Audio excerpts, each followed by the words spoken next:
እዙይ ሬድዮ ኤረና ድምፅ ራዲዮ ኤረና እዩ። ኣብ ማይ ዓይንን ዓዲ ሓርሽን ዝነብሩ ልዕሊ 25,000 ኤርትራውያን ብዘይ ናይ ምግብን ማይን ረድኤት ልዕሊ 2 ኣዋርሕን 3 ሰሙንን ገይሮም። ሃገራዊት ጋንታ ኤርትራ ኣብ መበል 88 ውድድር ሻምፒዮን ቅድድም ብሽክለታ ዓለም ትሳተፍ ኣላ። ኣብ ፈረንሳ ክሕከም ዝቐነየ ፕሬዚደንት ጅቡቲ ናብ ሃገሩ ተመሊሱ። ኣርስታት ዜና ክትከታተሉ ፀኒሕኩም ክቡራት ሰማዕትና ዝርዝራቱ ይቕፅል። ኣብ ማዓስከራት ትግራይ ኣብ ልዕሊ ዝርከቡ ኤርትራውያን ስደተኛታት ዝወርድ ዘሎ ግፍዕን በደልን ደው ክብል ዝፅውዕ ሰላማዊ ሰልፊ ኣብ ኣዲስ ኣበባ ተኻይዱ። እቲ ብሶኒ 20 መስከረም ኣብ ሰዓታት ቅድሚ ቀትሪ ዝተኻየደ ሰላማዊ ሰልፊ ኣብ ማዓስከራት ማይ ዓይንን ዓዲ ሓርሽን ዝነብሩ ኣሽሓት ኤርትራውያን ኣብ ሕማቕ ኩነታት ከም ዘለዉ ብምትሕሳብ ላዕለዋይ ኮሚሽን ስደተኛታት ሕብራት ሃገራት ቅልጡፍ ፍታሕ ከናድየሎም ፀዊዑ። ሓደ ካብ ኣዋሃድቲ ሰላማዊ ሰልፊ ዝኾኑ መርጌታ ሰለሞን ንሬድዮ ኤረና ብዝሃብዎ ሓበሬታ መሰረት እዞም ኣብ ዘን ክልተ ማዓስከራት ዝርከቡ ልዕሊ 25,000 ኤርትራውያን መሰረታዊ ቀረባት ማይን መግብን ከምኡውን ቀዳማይ ረድኤት ሕክምና ከይረኸቡ ልዕሊ 2 ኣዋርሕን 3 ሰሙንን ገይሮም ምህላዎም ኣተሓሳሲቦም። እዞም ኣብ ኩናት ተቐርቂሮም ዘለዉ ኤርትራውያን ናብ ውሕስ ቦታ ንምግዓዞም ኣህጉራዊ ማሕበረሰብ እጃሙ ከበርክት ንምሕታት ኣብ ኣዲስ ኣበባ ዝነብሩ ወገናቶም ሰላማዊ ሰልፊ ብምውዳብ ድምፆም ከም ዘስምዑ መርጌታ ሰለሞን ብተወሳኺ ኣረዲኦም። ሃገራዊት ጋንታ ኤርትራ ኣብቲ ካብ ሰንበት 19 መስከረም ክሳብ ሰንበት 26 መስከረም ኣብ ቤልጅየም ዝካየድ ዘሎ መበል 88 ውድድር ሻምፒዮን ቅድድም ብሽክለታ ዓለም ትሳተፍ ኣላ። ብኣሰልጣኒ ሳምሶም ሰሎሞን ተመሪሓ ናብ ቤልጅየም ኣቕኒዓ ዘላ ሃገራዊት ጋንታ ኤርትራ ሎሚ 21 መስከረም ኣብ መንጎ ጁኒየር ደቂ ኣንስትዮን ኣብ መንጎ ጁኒየር ደቂ ተባዕትዮን ውድድር ክሮኖሜትር ክትፅመድ እያ። ረቡዕ 22 መስከረም ድማ ደቂ ተባዕትዮን ደቂ ኣንስትዮን ተሓናፊፆም 44.5 ኪሎ ሜትር ርሕቀት ዝሽፍን ናይ ሪሌይ ወይ ከዓ ምቅብባል ውድድር ክሮኖሜትር ከካይዱ ምዃኖም ተፈሊጡሎ። ውድድር ሻምፒዮን ቅድድም ብሽክለታ ዓለም ሓሙስ ይዕሪፉ ድሕሪ ምውዓል ዓርቢ 24 መስከረም 121 ኪሎ ሜትር ብዝርሕቀቱ ውድድር ጽርግያ ጁኒየር ደቂ ተባዕትዮን 160.9 ኪሎ ሜትር ርሕቀት ዘለዎ ናይ ትሕቲ 23 ዓመት ደቂ ተባዕትዮን ውድድር ጽርግያ ክሳለጥ እዩ። ኣብዚ ቅድድም ኤርትራ ንሄኖክ ሙሉ ብርሃን፣ ቢንያም ግርማይ፣ ናትናኤል ተስፋጽዮን፣ ጴጥሮስ መንግስን ኤፍሬም ገብረ ህይወትን ኣብ መስርዕ ውድድር ከተሰልፍ እያ። ኣብ ጽቡቕ ቁመናን ብቕዓትን ዝርከቡ ሄኖክ፣ ቢንያምን ናትናኤልን ኣብዚ ዓመት እዚ ኣብ ኤሮጳ ተረጋጋሚ ዓወታ መዝጊቦም እዮም። ኤርትራውያን ተቐዳደምቲ ደሴት ኪዳነ፣ ብስራት ገብረ መስቀልን ኣድያም ተስፋ ኣለምን ብወገነን ቀዳም 25 መስከረም 175.7 ኪሎ ሜትር ኣብ ዝጓዓዝ ውድድር ጽርግያ ክካፈላየን። ሻምፒዮን ቅድድም ብሽክለታ ዓለም ሰንበት 26 መስከረም ኣብ ዝሰላሰል ናይ መዛዘሚ ናይ ጽርግያ ውድድር ሲኒየር ደቂ ተባዕትዮ ዓበይቲ ፕሮፌሽናል ተቐዳደምቲ ናትናኤል ብርሃነ፣ መርሃዊ ቅዱስ፣ መትከል ኢዮብን ዳዊት የማንን ንኤርትራ ወኪሎም ክርከቡ እዮም። ኣብ ፈረንሳ ከተማ ፓሪስ ኣብ ዝርከብ ሆስፒታል ናብ ሕክምና ዝቐነየ ፕሬዚደንት ጅቡቲ እስማኤል ዑመር ገለ ብ19 መስከረም ናብ ሃገሩ ተመሊሱ። እቲ ፕሬዚደንት ናብ ሃገሩ ዝተመልሰሉ ሰበስልጣን ተሃገር ኣብ ማዕርፎ ነፈርቲ ጅቡቲ ተረኺቦም ናይ ኣቀባብላ ስነ ስርዓት ገይሮምሉ። ካብ 1999 ኣትሒዙ ኣብ ስልጣን ዝርከብ ወዲ 73 ዓመት ዑመር ገለ ብጽኑዕ ሓሚሙ ኣብ ፓሪስ ኣብ ዝርከብ ሆስፒታል ኣብ ሕክምና ከም ዘሎን ዕልዋ መንግስቲ ድማ ክካየድ ከም ዝኽእልን ተቃወምቲ ወገናት ተሃገር ክገልጹ ጸኒሖም እዮም። እንተኾነ ሚኒስተር ጉዳያት ወጻኢ ማሕሙድ ዓሊ ዩሱፍ እቲ ፕሬዚደንት ብሰንኪት ጻዕቂ ስራሕ ድኻም ስለ ዝተሰምዖ ንቡር ሕክምናዊ መርመራን ክትትልን ንምግባር ከም ዝገሸን ኣብ ቀረባ መዓልታት ድማ ክምለስ ምዃኑን ኣብ እዋኑ ብመገዲ ትዊተር ገሊጹ እዩ። ዜና ኣብዚ ይፍጸም። እዚ ሬድዮ ኤረና ድምፅ ራዲዮ ኤረና እዩ።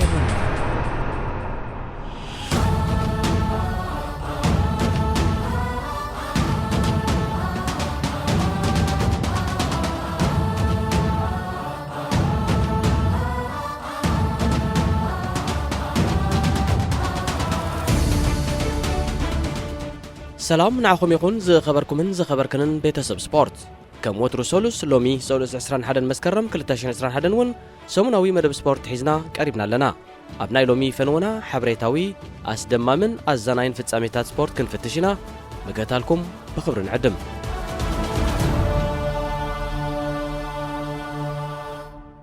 مبل 88 ودر شامبيون قردم بشكلة عالم بقدمة مال سنبت اب بلجيم زوبا فلاندرز تخفيتو اب تعلت سينيور تقدادمتي 43.3 كيلومتر رحقت هاب زنبرو ودر كرونومتر تتصمدو كون كلو ايطالياوي فيليبو غانا اب ساعه 54.370 كيلومتر ان تحنببه نوددرو ب 47 دقائق 47 كاليتاتن بمعمم نخالاي عامتا كتاتيلو شامبيون ودر كرونومتر عالم كوينو تمال السوني تحت 23 عام زعد ميوم دق تبعتيو كمون سينيور دق نستيو 30.3 كيلومتر زرحقتو ودر كرونومتر اكايدو مالو بأسلطاني سامسون سلومون تمريحا نا بلجيوم اغني عزلا هغرايت غانتا ارترا ابتناي تحت 23 عامت دق تبعتيو قددم بهنوك مول برهان ابناي سينيور دق نستيقا باديام تسفى علم توكيلا لومي سولو ساعة 11 فرقان قد مغطري اب مونغو جونيور دق نستيو ساعة 3:55 دحر قطرقا اب مونغو جونيور دق تبعتيو ودر كرونومتر كليو دق نستيو 19.3 كيلومتر دق تبعتيو دما 22.3 كيلومتر كغعزيوم صباح ربع ساعة 2:45 دحر قطري دق تبعتيو دق نستيو تحنافيصوم 44.5 كيلومتر رحق الشفن ناي ريلي ويكا مقبال ودر كرونومتر ككايدو مخانومون تفليطلو ودر شامبيون قردم بشكلة عالم حموس عرفو دحر معل عربي ساعة 9:15 نقهو 221 كيلومتر بزرحقاتو ودر صرغيا جونيور دق تبعتيو كقصليو دحر قطري ساعة 2:25 دما 209.9 كيلومتر رحق زلو ناي تحتي 23 عام دق تبعتيو ودر صرغيا كسالتيو ابزي قردم ኤርትራ نهنوك ملبرهان بينيام ግርማይ ናትናኤል ተስፋጽዮን ጴጥሮስ መንግስን ኤፍሬም ገብረህይወትን ኣብ መስርዕ ውድድር ከተሰልፍያ ሄኖክ ቢንያምን ናትናኤልን ኣብዚ ዓመት እዚ ኣብ ኤውሮፓ ተደጋጋሚ ኣዝዩ ብሉጽ ውጽኢታት ከመዝግቡ ከም ጸንሑ ዝፍለጥ ኮይኑ ኣብዚ ናይ ዝመጽእ ዓርቢ ውድድር ከዓ ካብ ሰለስቲኦም ሓዲኦም ብተመሳሳሊ ስሞምን ስም ሃገሮምን ከስም ዝኽእል ዓወት ክሓፍሱ ብርክት ዝበሉ ኣፍቀርቲ ቅድድም ብሽክለታ ሃገርና ተስፋ ኣንቢሮም ኣለዉ ኤርትራውያን ተቀዳደምቲ ደሴት ኪዳነ ብስራት ገብረ መስቀልን ኣድያም ተስፋ ኣለምን ብሸነኸን ቀዳም ሰዓት 1:20 ድሕሪ ቀትሪ 157.7 ኪሎሜትር ኣብ ዝጓዓዝ ውድድር ጽርግያ ክካፈላን ودر شامبيون قردم بشكلة عالم سينيور دق تبعتيو سنبت 26 مسكرم ساعة 11:25 قدم قطري بزه سلاسلو ناي صرغيا ودر كزازميو ابزي قردم ኤርትራ بتقدم ናትናኤል ብርሃኔ መራው ቅዱስ መትከል ዮብን ዳዊት የማነን ከትወከልያ ራዲዮ ኤረና ኣብ መበል 88 ውድድር ሻምፒዮን ቅድድም ብሽክለታ ዓለም ንዝሳተፉ ዘለው ብምሎም ኤርትራውያን ተቀዳደምቲ ዓወት ትምነየሎም ኤርትራዊት ፈረንሳዊት መቅደስ ወልዱ በቅድመት ማል ሰንበት 19 መስከረም ኣብ ሌሳብል ዶሎን ፈረንሳ ኣብ ዘሰላሰለት ተቀድም ፍርቅ ማራቶን ንመወዳድርታ ብነዊሕ ርቀት ራሕርያ ቀዳመይቲ ብምውጻእ ሻምፒዮን ሃገረ ፈረንሳ ኮይና መቅደስ ነዚ ታሪኻዊ ዓወት ከተመዝግብ 1 ሰዓት 13 ደቂቃን 15 ካሊታትን ወሲዱላ ካልእቲ ዝወፀት ሜሎዲ ጁልያን ካብ መቅደስ ብ1 ደቂቕ 27 ካሊታትን ድሒራ መዛዘሚ መስመር ረጊጻ ሳልሰይ ተርታ ዝሓዘት ሰሚራ መዘግራን ቦገና ተወሳኺ 12 ካሊታት ዶንጊኣትያ ب29 نحسه ኣብ ተራካብ ዝተኻየደ ናይ 10,000 ሜትሮ ውድድር ከምውን ብ4 መስከረም ኣብ ጽርግያ ዝተገብረ ተመሳሳሊ ርሕቀት ዝነበሮ ውድድር ጉያ እግሪ ቀዳመይቲ ደረጃ ብመሓዝ ተውለ ሻምፒዮን ሃገረ ፈረንሳ ንምዃን ዝበቕዐት ጓል 28 ዓመት መቅደስ እዚ ናይ ብቅድምት ማል ሰንበት ዓወታ ኣብ ውሽጢ 3 ሰሙን ጨበጠቶ ሳልሳይ ዝዓበየ ክብሪ እዩ ኣብ ታሪኽ ፈረንሳ ሓንቲ ወይ ሓደ ኣትሌት ኣብ ሓደ ዓመት ኣብዚ ተጠቕሰ ዓውድታት ኣትሌቲክስ 3 ክብርታት ሻምፒዮን ክላበስ ወይ ክትላበስ መቅደስ ናይ ፈለማ ኣትሌት እያ መቅደስ ድሕሪ ዓወታ ዝገበረቶ ቃለ መጠይቕ ኣብ እዋን ቅድድም ንመወዳድርተይ ክርየን ኣብ ዝፈተንክሉ ኣበይ ከም ዝኣተዋ ክፈልጥ ኣይከኣልኩን ብምባል ንመቐዳድምታ ብነዊሕ ከም ዝረሓርሕተን ድሕሪ ምግላጻ ብዝረኸብክዎ ዓወት ኣዝዩ ሕብንቲ እየ ምክንያቱ ውፅኢት ኣብ ልምዝ ዝገበርኩ ሓያል ጻዕሪዩ ኢላ መቅደስ ብዛዕባ መጻእ መደባታ ምልክታ ዝሃበቶ መግለፂ ድማ ዝስዕብ ሸቶይ ናይ ውልቂ ግዜይ ንምሕያሽ ዓሊመ ዝኣትዎ ኣብ 24 ጥቅምቲ ዝካየድ ውድድር ፍርቂ ማራቶን ቫለንሺያ እዩ ቀፂለ ናብቲ ኣብ ወርሒ ታሕሳስ ኣብ ዳብሊን ዝእንገድ ውድድር ጉያ እግሪ መሮር ኤውሮጳ ንምሕላፍ ክፍትን እየ ድኻመይ ከምቲ ዝድለን ተዘይተዘርዚሩ ካብ ውድድር ፍርቂ ማራቶን ቫለንሺያ ክበኩር እየ ኢላ ኣብ 1992 ኣብ ኤርትራ ዝተወልደት መቅደስ ኣብ ዝሓለፈ ወርሒ ግንቦት እያ ናይ ፈረንሳ ዜግነት ተቐቢላ ውድድር ማራቶን ኣብ ዓውዲ ጉያ እግሪ እቲ ዝነውሐ ርሕቀት ዝሽፍን ቅድድም እዩ እዚ ውድድር እዚ 42 ኪሎ ሜትርን 195 ሜትሮን ርሕቀት ይጓዓዝ ኣብ ዓለምና ዝተፈላለየ ቦታታትን መዓልታትን ዝሰላሰሉ ብዙሓት ውድድራት ማራቶን ከም ዘለው ዝፍለጥ እዩ ሓደ ካብኣቶም ውድድር ማራቶን ከተማ ቪየና ኣውስትርያ እዩ። እዚ ማራቶን ብሰንበት 12 መስከረም ዝተሳለጠ ክኸውን ከሎ ኢትዮጵያዊ ደራራ ሁሪሳ ድማ ንመቐዳድምቱ በሊጹ ሪበን ዓወት በቲኹ ኣትዩ። ንውድድሩ ብ2 ሰዓታት 9 ካሊእታትን 22 ንኡስ ካሊእታትን ዝፈጸመ ደራራ መሪሕነቱ ሒሱ ዝግባእ ናይ ገንዘብን ዋንጫን ሽልማት ክወስድ ሃንቀውና በለን ከሎ ግን ሃንደበት ኣካየት ናይቲ ውድድር ውጽኢቱ ከም ተሰረዘን ከም ሽልማት ዝረኽቦ ጽዋዕ ይኹን ገንዘባዊ ጉንዑ ከም ዘየለን ኣርዲኦሞ። ምክንያት መሰረዝ እዩ ድማ ኣብ ውድድር ጉያ እግሪ ጽርግያ ዘይፍቀድ ጫማ ወዲኡ ስለ ዝተቐዳደመ እዩ። ብመሰረት ሕጊ ኣትሌቲክስ ሓደ ኣብ ጽርግያ ዝቀዳደም ኣትሌት ዝወድዮ ሩግዲ ሶላ ጫማ ካብ 4 ሴንቲሜትር ክበዝሕ ይብሉን። ደራራ ኣብ ማራቶን ቪየና ዝተጠቕመሉ ሶላ ጫማ ግን ካብዚ ሕጋዊ ዓቐን እዚ ብ1 ሴንቲሜትር ዝበለጸ እዩ። ሓደ ካብ ኣካየት ናይቲ ውድድር ሃንስ ላንገር ኣብ ዝሃቦ ቃል ከምዚ ዓይነት ክስተት ክጋጥም እዚ ንፈለማ እዋን እዩ። ኣብ መጻኢ ከምዚ ዓይነት ጉድለታት ዳግማይ ንኸይጓንፍ ኣብ ዓበይቲ ውድድራት ዕቱብ ቁፅፅር ከም ዝግበር ርግጸኛ ኢሉ። ን42 ኪሎ ሜትር ዝኣክል ርሕቐት ራጹ እናንጠብጠበ ጎዩ ብዘይ ዋላ ሓንቲ ፍረ ማይ ዓሚኹ ዝተረፈ ደራራ ካብ ውጽኢት ድሕሪ ምስራዙ ካልኣይ ተርታ ሒዙ ዝነበረ ኬንያዊ ሊዮናርድ ላንጋት ደረጅኡ ክብ ብምባል ከም ተዓዋቲ ናይቲ ውድድር ኣፍልጦ ተዋሂቦ። ላንጋት ነቲ ብሃንደበት ኣብ ኢዱ ዝኣተወ ዓወት ኣመልኪቱ ኣብ ዝሃቦ ቃል ነዚ ዓወት ሪባን በቲኸ ክረኽቦ ምመረጽኩ ዕላማይ ንኽዕወት እዩ ነይሩ። ኣብ መወዳእቱ ብምዕዋተይካ ንኣምላኸይ የመስግኖ ኢሉ። እዚ ከምዚ ኢሉ እንከሎ ኣብቲ ዕለትትን ኣብቲ ቦታን ኣብ ትሕቲ ሓያል ሙቐት ኣቐዲሙ ኣብ ዝተገብረ ውድድር ፍርቂ ማራቶን ሓደ ወዲ 40 ዓመት ኣውስትርያዊ ኣብ መንጎ ቅድድም ዘልሓጥ ኢሉ ድሕሪ ምውዳቑ ንሕክምናዊ ክንክን ናብ ሆስፒታል ምስ ተወስደ ኣብቲ ሆስፒታል ህይወቱ ከም ዝሓለፈ ኣካየድቲ ውድድር ማራቶን ቪየና ኣፍሊጦም። ኣብ ፕላኔትና እቶም ብዘለዎም ክብርን ብብዝሒ ይሽፍንዎ ኪሎ ሜትርን መዓልታትን ኣብ ቀዳማይ ደረጃ ዝስርዑ ቅድድማት ብሽክለታ እቶም ብግራንድ ቱር ዝፍለጡ 3 ውድድራት እዮም። እዞም ዝዓበዩ 3 ግራንድ ቱራት ቱር ዲ ፍራንስ፣ ቮልታ ቺክሊስታ እስጳኛን ጂሮ ዲ ኢጣልያን ኮይኖም ካብዞም 3 ውድድራት ኣብ ዝሓለፈ ቀረባ እዋናት ዝተሰላሰለ ቮልታ ቺክሊስታ እስጳኛ እዩ። ብዓወት ስሎቬንያዊ ፕሪሞዝ ሮግሊች ዝተወደአ ካብ 14 ነሓሴ ክሳብ 5 መስከረም ዝተኻየደ መበል 76 ውድድር ቮልታ ቺክሊስታ እስጳኛ ሎማ ዓመት 3417 ኪሎ ሜትር እዩ ተጓዒዙ። ሮግሊች ነዚ ርሕቀት እዚ ንምዕማም ኣብ 23 መዓልታት ኣስታት 84 ሰዓታት ወሲድሉ። ኣብዚ ዙር ብሮግሊች ብ1 ሰዓትን 48 ካሊእታትን ዝተበልጸ እስጳኛዊ ተቐዳዳማይ ፕሮቲም ኣይስካቴል ኣይስካዲ ሉዊስ ኤንጀል ሜት መበል 30 ተርታ ሒዙ ንቕድድሙ ፈጺሙ። ብኻልእ ኣዘራርባ ኣብ ውሽጢ 23 መዓልታት 2 መዓልታት ጥራይ ብምዕራፍ ነስታት 85 ሰዓታት ኣብ ኮረሻ ብሽክለታ ተወጢሑ ኣሕሊፎ ማለት እዩ። ወዲ 37 ዓመት ኤንጅል ሜት በዚ ደው ኣይበለን። ክንዲዚ ዝኣክል ርሕቀትን መዓልታትን ተጓዒዙ ክነሱ መበል 76 ውድድር ቮልታ ቺክሊስታ እስጳኛ ኣብ ከተማ ሳንቲያጎ ደ ኮምፖስቴላ ምስ ተዛዘመ ናብ ቤቱ ከም ሰቡ ብመኪና ብባቡር ወይ ድማ ብነፋሪት ክጓዓዝ ሕሪኡ ነበረን። እንታይ ዳ ብሽክለታ ክጥቀም ይመሪጹ። እታ ንሱ ዝተወልደላን ዝነብረላን ከተማ ማርቤላ ካብ ከተማ ሳንቲያጎ ደ ኮምፖስቴላ ክንደይ ዝኣክል ኪሎ ሜትር ርሒቓ ትርከብ እንተዳ ኢልኩም ድማ 184 ኪሎ ሜትር። ኤንጅል ሜት ነቲ ጉዕዞ ሳንጡ ጸይሩ ዘካየዶ ምስ ምዃኑ ድማ ነቲ መንገዲ ዝያዳ ጽንኩር ይገብሮ። ን14 መዓልታት ብደረጃ ፕሮፌሽናል ዝተቐዳደመ ኤንጅል ሜት ኣብ 16 ውድድራት ግራንድ ቱር ዝተሳተፈ ክኸውን ከሎ ካብኡ እቲ 10 ኣብ ቮልታ ቺክሊስታ እስጳኛ እዩ።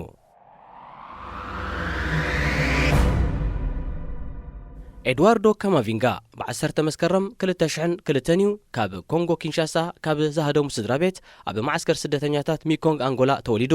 ወዲ 2 ዓመት ምስ ኮነ ኸኣ ምስ ስድሩ ናብ ፈረንሳ ግዒዙ። እዚያ መስመር ምክፋል ዝነጥፍ ተጻዋታይ ምስ ዝተፈላለያ ናይ ኮተቴታት ክለባት ክጻወት ድሕሪ ምጽናሕ ኣብ 2019 ብሲኒየር ደረጃ ምስ ፈረንሳይት ክለብ ሬን ክጻወት ጀሚሩ። ካማቪንጋ ማልያ ክለብ ሬን ለቢሱ ን2 ዓመታት ምስ ተጻወተ ቅድሚ 2 ሰሙን ኣብ ዕለተ ምዕጻው መስኮት ምስጋር ተጻወቲ ብ31 ነሓሴ ናብ እስጳኛዊት ክለብ ሪያል ማድሪድ ተሰጋጊሩ። ሪያል ማድሪድ ነዚ ወዲ 18 ዓመት ሓድሽ ተጻወታይ ምስ ደገፍታን መራኸቢ ብዙሃንን ኣብ ዘላለየትሉ እዚ ተጻወታይ ጸሊም ዝሕብሩ ጁባን ስረን ማለት ባድላ ለቢሱ ቀሪቡ።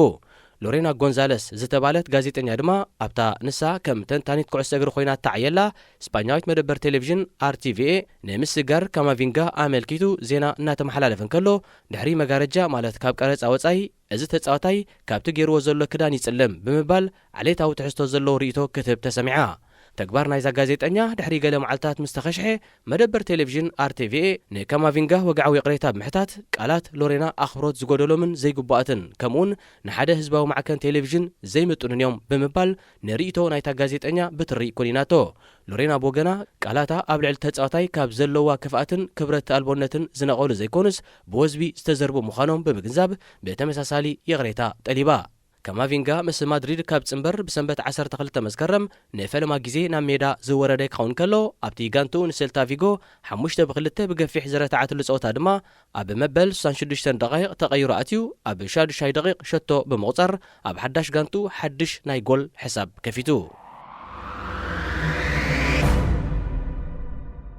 ወዱ ንፕረዚደንት ሊብያ ነበር ማዕመር ጋዳፍን ተጻዋታይ ኢጣልያውያን ክለባት ሰሪኣ ፔሩዥያ ኦዲኔዝን ሳምፕዶሪያን ዝነበረ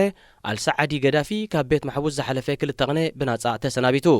ኣዛዚ ፍሉይ ሓይልታት ሊብያ ዝነበረ አልሳዓዲ ኣብ 2011 ወላዲኡ ካብ ስልጣን ምስተዓልወን ምስተቐትለን ናብ ኒጀር ሃዲሙ እኳ እንተነበረ ቀትለት ብዝርከቦ ዝተፈላለየ ገበናት ድሕሪ መኽሳሱ ግን ኣብ 2014 ናብ ፍርዲ ንኽቐርብ ብመንገዲ ኢንተርፖል ናብ መንግስቲ ሊብያ ተረኪቡ አልሳዓዲ ብቕትለት ናይቲ ኣብ 2005 ዝሞተ ሊብያዊ ኣሰልጣኒ በሽር አልራያንን ከምኡውን ሞት ናይቶም ኣብ 2011 ኣንጻር ኣቡኡ ተቃውሞ ድሕሪ ምልዓሎም ዝተቐትሉ ኣድመኛታትን ካብቶም ተኸሲስሎም ጸንሑ ገለ ጉዳያት እዮም ቀድሚ ምስ ኢጣልያውያን ክለባት ምጽንባሩ ምስ ሊብያውያን ክለባት አልአህሊ ትሪፖልን አልኢትሓድ ትሪፖልን ከምኡውን ሃገራዊት ጋንታ ሊብያን ተጻዊቱ ዝነበረ አልሳዓዲ ካብቲ ቀሪቡሉ ጸንሐ ክስታት ናጻ ከም ዝኾነ ድሕሪ ምርግጋጽዩ ብሃገራዊ ሓድነት መንግስቲ ሊብያ ካብ ቤት ማእሰርቲ ተለቂቑ ወዲ 48 ዓመት አልሳዓዲ ካብ ቤት ማሕቡስ ሓራ ድሕሪ ምፁ ናብ ቱርኪ ከም ዘምርሐ ተፈሊጡ አልሳዓዲ ኣብ ሃገሩ ኣብ ዝጻወተሉ ዝነበረ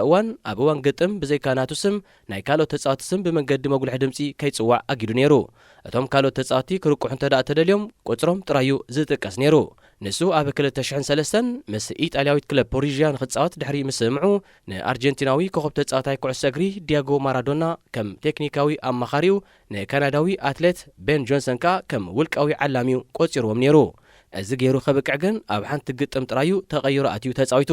ብድሕሪኡ ዝተገብረሉ መርመራ ሓይሊ ዝህብ ዝተኸልከለ መድሃኒት ወሲዱ ስለ ዝጸንሐ ደጊሙ ምስታ ጋንታ ኣይተጻወተን አልሳዓዲ ቀጺሉ ዝተሓወሳ ክለብ ኦዲኔዚ ክትከውን ከላ ምዚኣ እውን 10 ደቂቕ ጥራይ ድሕሪ ምስላፉ ካልኣይ እዋን ኣብ ሜዳ ኣይተራየን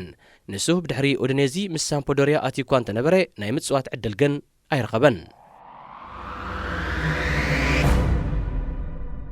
ጀርመናዊ አሰልጣኒ ቶማስ ቶኸል ነታ ኣብ ትሕቲ ፍራንክ ላምፓርድ መሃነና ጠፊዋ ዝነበረ ክለብ ቸልሲ ተረኪቡ ብምትዕራይ ኣብ ውሽጢ 4 ወርሕ ተዓዋቲት ዋንጫ ሻምፒዮንስ ሊግ ኤውሮጳ ንኽትከውን ዘብቅዐ ሓያል አሰልጣኒ እዩ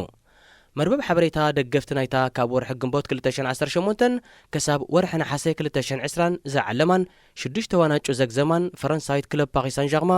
ኣብ ዝሓለፈ መዓልታት ከም ዘስፈረቶን ተዳ ኮይኑ ግን ቶኸል ኣብ ውሽጢ ሜዳ ጥራይ ዘይኮነስ ካብ ሜዳ ወፃውን ደረጃኡ ልዕል ዝበለ ሕያዋይ አሰልጣኒ እዩ ንሱ ምስ በዓልቲ ቤቱ ሲሲ ካብ ከተማ ዶርትሞንድ ጀርመን ናብ ከተማ ፓሪስ ፈረንሳ ዝጓዓዘሉ ሓንቲ ፊሊፒናዊት ናይ ገዛ ሰራሕተኛ ቆፂሩ እዞም ስድራ ኣብ ሓፂር እዋን ሰራሕተኛኦም ትግህቲ ጻዕራም ምእዝስቲ ኣኽባሪ ሰዓት ስነ ምግባር ንኡድ ብርክት ዝበለ ሰዓታት ንኽትሰርሕ ኣብ ትሕተተሉ እዋን ድማ ብዘይ ተጉላባ ፈቃደኛ ከም እትኸውንን ብሓጎስ ፍንጭሕ ከም እትብልን ኣስተባሃሉ ቶኸል በዚ ምግራም እታ ሰራሕተኛኡ ንምንታይ ብዙሕ ሰዓታት ንኽሰርሕ ጸደፍደፍ ከም እትብል ንኸጻሪ ኣብ ዝፈተነሉ ብሕማም ልቢ ዝተጠቕዐ ውላድ ከም ዘለዋን ንብርክት ዝበለ ሰዓታት ኣብ ዕዮ ተጸሚዳ ርብሕ ዝበለ ገንዘብ ብምውላል ንወጻኢታት መጥባሕቲ ልቢ ናይ ውላዳ ክትሽፍን ትጽዕር ከም ዘላን ክርዳእ ኪኢሉ ነዚ ምስ ፈለጠኻ ግዜ ከይወሰደ ንወጻኢታት ሕክምና ናይ ውላዳ ሙሉእ ብምሉእ ሸፈኖ እቲ መጥባሕቲ ምስ ተኻየደ ወድታ ፊሊፒናዊ ሰራሕተኛ ካብ ሕማሙ ሙሉእ ብምሉእ ሓወየ ቶኸል ምስ ሓለፍቲ ክለብ ፓሪስ ሳን ዠርማ ዝነበሮ ምሰሓብ ኣብ መወዳእታ ዋርሕ ናይ 2020 እናዓረገ ኣብ ዝኸደሉ ዝነበረ እዋን ንሰራሕተኛኡ ጸዊዑ ናይ ህይወት ሕልማ እንታይ ምዃኑ ሓተታ ንሳ ድማ ናብ ሃገራ ተመሊሳ መንበሪ ቤት ብምዕዳግ ዝተረፈ ዕድሚያ ምስቶም ንንጀራይላ ሓዲጋቶም ዝመጸ ስድራ ምሕላፍ ምዃኑ ገለጸትሉ ድሕሪ ገለ ሰሙናት ቶኸል ብኣካየቲ ክለብ ፓሪስ ሳን ዠርማ ተቐሊዑ ካብ ፓሪስ ናብ ለንደን እኳ ተጋዕዘ ንሕልሚ ሰራሕተኛኡ ግን ኣይረስዑን ኣብ ፊሊፒንስ ቪላ ዝዓይነቱ መንበሪ ቤት ዓዲጉ መፍትሕ ናይቲ ቤት ነታ ምስ ስድርኡ ጥቡቕ ምትእሳር ጌራ ዝነበረ ሰራሕተኛ ኣረከባ እዛ ሰራሕተኛ ኸ ኣብዚ እዋን እዚ ናብ ሃገራ ተመሊሳ ወናኒት ቪላ ኮይና ምስ ትረኣ ኮይና ህይወታ ብሰላም ኣብ ምምራሕ ትርከብ ዣን ፒየር ኣዳምስ ይበሃል ብ10 መጋቢት 1948 ኣብ ከተማ ዳካር ሴኔጋል ተወሊዱ ክሳብ ወዲ 10 ዓመት ዝመልእ ድማ ኣብታ ከተማ ጸኒሑ ወደ 10 ዓመት ምስ ኮነ ግን እምነት ካቶሊክ ብጽኑዕ ምስ ተኸተል ዓባዩ ንኽነግዱ ናብ ሞንታሪግስ ትበሃል ፈረንሳይት ከተማ መጽዮም ኣዳምስ ናብ ፈረንሳ ምስ መጸ ብኡንቡ ኣብ ሓደ ካቶሊካዊ ቤት ትምህርቲ ዝተመዝገበ ክኸውን ከሎ ድሕሪ ሂደት እዋን ድማ ክልተ ፈረንሳውያን መጻምዲ ከም ውላዶም ንኸዕብይዎ ተረኪቦሞ ጎኒ ትምህርቱ ኩዕሶ ምጽዋት ዘዘውትር ዝነበረ ኣዳምስ ድሕሪ እውን ትምህርቱና ተኸታተለ ኣብ ሓደ ጎማ ዘፍሪ ፋብሪካ ይዓይ ነበረ ኣብ 1967 ኢንተንቴ ቢኤፍኤን ምስ ዝተባህለት ጋንታ ብደረጃ ክለብ ተጠርኒፉ ክጻወት ጀመረ ኣዳምስ ክሳብ 1981 ኣብ መስመር ምክልኻል ምስ ክለባት ኒመዝ ኒስ ፓሪስ ሳን ዠርማ መልሃውስን ቻሎንን ተሰሊፉ ተጻዊቱ እቲ ጸሊም ሓለዋ ብዝብል ቅጽል ስም ዝፍለጥ ኣዳምስ ማልያ ሃገራዊት ጋንታ ፈረንሳ ለቢሱን ኣብ 22 ግጥማት ናብ ሜዳ ወሪድዩ ኣዳምስ ኣብ ወርሒ ሚያዝያ 1969 ምስ ድሒራ ኣደይ ክልተ ደቁ ዝኾነት በርናደት ቦግዒ ቃል ኪዳን ኣሲሩ ምስ በዓልቲ ቤቱን ደቁን ምዉቕ ሓዳር ዝሕልፍ ዝነበረ ኣዳምስ ብ17 መጋቢት 1982 ፍኹስ ዝበለ ናይ ብርኪ መጥባሕቲ ንኽካይድ ኣብ ከተማ ሊዮን ኣብ ዝርከብ ኤድዋርድ ሄሪዮስ ዝተባህለ ሆስፒታል ተዓቒቡ ነቲ መጥባሕቲ ንምስላድ ድማ ናይ ግድን መደንዘዝ ዝባእታ ክውጋእ ነበሮ ኣብቲ እዋን ብዙሓት ኣባላት ናይቲ ሆስፒታል ኣድማ ገይሮም ስለ ዝነበሩ ኣዳምስ ኣብ ኢድ ሓደ ንሞያ ምድንዛዝ ብቑዕ ዘይኮነ ተልሜደን ተምሃራይ ወደቐ እዚ ተልሜደን ኣብ ምውጋእ መደንዘዚ ብዝገበሮ ጉድለት ድማ ብእግሩ ብድሓንን ሰላምን ናብቲ ሆስፒታል እናሰጎመ ዝኣተወ ኣዳምስ እቲ ንክልተ ሰዓታት ከደንዞ ተባሂሉ ዝተዋህቦ ባእታ ኣብ ኣእምርኡ ሕፅረት ኦክስጅን ስለ ዘስዓበ ሓንሳእና ሓዋሩን ሃለዋቱ ጥፊኡ ኣብ ዕውለት ኣተወ ሓካይም ንወይዘሮ በርናደት በዓል ቤታ ንኽሓዊ ተስፋ ከም ዘይብሉን ናብ ገዛኣ ክትወስዶን ሓበርዋ ንሳ ድማ ከም እተላብወቶ ንኣዳምስ ናብ ገዛ ወሲዳ ከትከናኸኖ ጀመረት ግዜ እናነውሐ ምስ ከደ ቤተሰብን ሰብ ሞያ ጥዕናን ንወይዘሮ በርናደት ንኽሓዊ ክንዲ ፍረጣፍ እተኣክል ተስፋ ንዘይብሉ ኣዳምስ ንኽትኣሊ ጉልበታ ግዜኣን ገንዘባን ብኸንቱ ካብ እተህልኽ ብሓገዝ ሕክምና ህይወቱ ከም ዝሓልፍ ጌራ እፎይ ንኽትብል ተደጋጋሚ ማዕዳን ምሕፅንታን ኣቕረቡላ ንሳ ግን ነቲ ምኽሪ ብፍጹም ኣይሰምዓኩምኔ ክሳደይ ንኻራ ዝብል ዘይቅየር መልሲ ሃበትሉ ወይዘሮ በርናደት ካልእ ሓዳር ክትምስርት እውን ኣይሓሰበትን ንበዓል ኪዳና ድማ ጠንጢናቶ ክትከይድ እውን ኣይመረፀትን ንበዓል ቤተይ ባዕሉ ኣቦይ ዝጊ ናብ ሕቕፉ ክሳብ ዝወስዶ ኣብ ኪዳነይ ክጸኒዐ ብምባል ተስፋ ሰኒቓ ዕድሚያ ጉልበታ ገንዘባ ግዜኣን ኩለንትናኣን ንኣዳምስ ክትውፍየሉ ሓርያ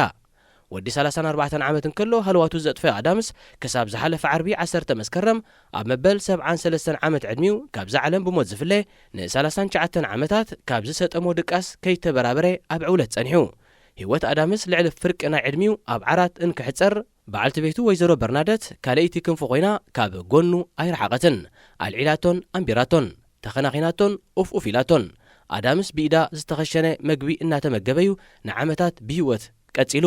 ንሳ ዓትዒታ ብዘኸለሶ ተመግቢ ድማ ብሻሕለሊኡ ኣውሪዱ ከብዱ ክመልእ ጸኒሑ በርናደት ኣብ ቤታ ኣብ ዘይትህልወሉ ግዜ ኣዳምስ መንገዲ ንዑ ኢለን ዝተቖፅራ ነርሲዩ ዝምገብ ንሰን ክምግቦን ከሏ ካብቲ በዓልቲ ቤቱ ክትምግቦን ከላ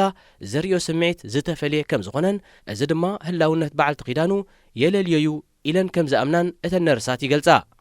ንበዓል እንደኣ ባዕላ ሰብነቱ እናሓጸበት መዓልታዊ ኣልባሳት ተቐይረሉ ዝነበረት በርናደት ኣብ ከም ልደት ትንሳኤ ሓድሽ ዓመት መዓልቲ ቦታትን ካልእን ዝኣመሰሉ በዓላት እውን ከይበኾረት ዝተፈላለዩ ህያባት ክትዕድገሉ ጸኒሐያ ኣብዚ ጥልመት ዝበዝሓሉ ዘመን እሞ ድማ ኣብ ምዕራባዊ ዓለም ከምዚ ናይ ወይዘሮ በርናደት ንብዙሓት ዘገረመ እምነትን ተስፋን ክርከብ ምኽኣሉ ካብ ብሱል ጥረይልካ ጥራዩ ክሕለፍ ዝካል ዝኸበርኩምን ዝኸበርከን ሰማዕትና ንሎሚ ኣዳሊናዮ ዝነበርና መደብ ስፖርት ተዛዚሙሎ ዝመጽ ሰሉስ ብኻልእ ክሳብ ንራኸብ ንኹልና በብዘለናዮ ሰላምን ጥዕናን ንምነ እዚ ሬድዮ ኤረና ድምፂ ራድዮ ኤረና እዩ